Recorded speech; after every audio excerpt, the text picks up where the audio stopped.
ان سے سیاسی اختلاف تو کیا جا سکتا ہے، لیکن ان کی حب الوطنی اور جمہوریت پسندی سے انکار نہیں کیا جا سکتا۔ I tried not to think of fears. I really don't think. It's important not to give in to fears. It's important not to think. The regime tries to make us scared. Our party office was broken into. We received information in the party that an attempt is going to be made on my life. I think it's the regime which tries to instill fear, but I don't put it in my heart. I keep it out of my mind. کسی بھی شخص کے لیے کسی ملک کا وزیر اعظم بننا ایک اعزاز کی بات ہوتی ہے۔ پاکستان میں وزارت عظمیٰ کے عہدے کو ایک اعزاز حاصل ہے کہ بے نظیر 2 بار اس عہدے پر فائز ہوئیں۔ لیکن بھٹو شہید 2 مرتبہ وزیر اعظم پاکستان کے نہ رہے۔ اگر کمپیئر آپ کریں گے ایج کے حوالے سے، شہید رانی جو تھی نا، وہ تو ان سے چھوٹی تھی نا، عمر میں بھی تجربے میں بھی، لیکن انہوں نے ثابت کر دیا تدبر کے حوالے سے اپنے باپ سے اور اپنے دادا سے زیادہ تھا۔ مینار پاکستان پر لاہور میں انہوں نے تقریر کی، وہ ایک بڑی زبردست سیاسی تقریر تھی۔ میں تو یہ کہتا ہوں کہ میں اپنی زندگی میں انتھوزیازم ایسا نہیں دیکھا۔ 18 دسمبر 1987 کو بے نظیر کی شادی آصف علی زرداری صاحب سے ہوئی۔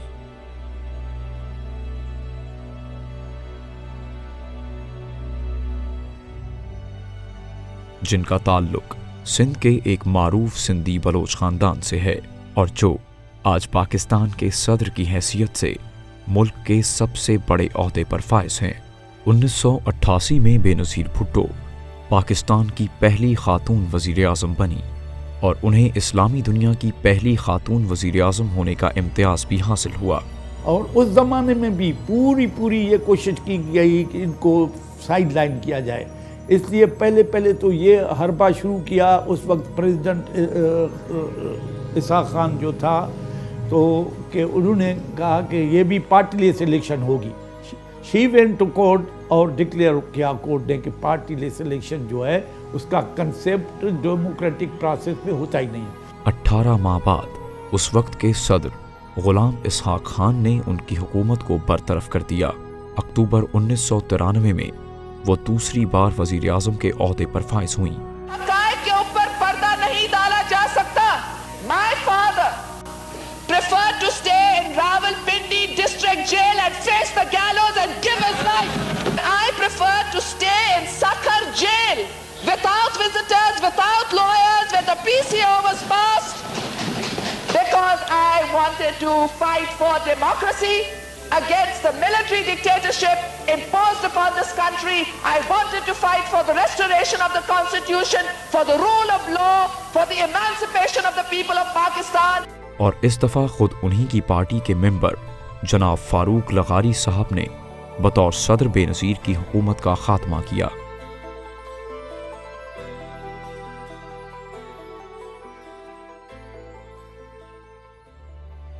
بے نظیر صرف ایک سیاسی شخصیت نہیں تھیں، ان کا ادبی ذوق اور جمالیاتی حسن بھی ان کی ذات کے نمایاں پہلو ہیں۔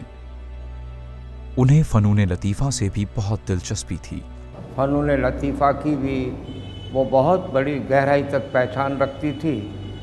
اس کے جو کمنٹس ہیں اس سے ظاہر ہوتا ہے کہ 94 میں ایگزیبیشن کے دوران میں اس نے جب کمنٹس لکھی ہیں تو اس پر لکھا ہے اس نے His paintings are small but intensive. His paintings reflect the mood of the society. A man came from the mountains of the Mohenjo-daro. تو بڑا ایک اعزاز بھی مجھے اس نے بخشا کہ اس نے موہنجو-دڑو کی تہذیب کا وارث قرار دیا۔ 1997 میں بے نظیر نے اپنے طور پر جلاوطنی کی زندگی اختیار کرنے کا فیصلہ کیا۔ دبئی میں بظاہر ان کی زندگی نہایت آرام دہ، پرسکون اور سیاسی ہنگامہ خیزیوں سے دور نظر آتی تھی، مگر ان کے شوہر جناب آصف علی زرداری کا پاکستان میں قید و بند کی حالت میں جیل میں ہونا اور خود بے نظیر کا بچوں کے ساتھ دیار غیر میں رہنا دکھ درد کی وہ کیفیت ہے جو ہر کوئی محسوس نہیں کر سکتا۔ میں سمجھتا ہوں کہ اگر بے نظیر صاحبہ ادھر رہتی اور جیلوں میں ہوتی تو ان کے بچے جو تھے ان کی ایجوکیشن اور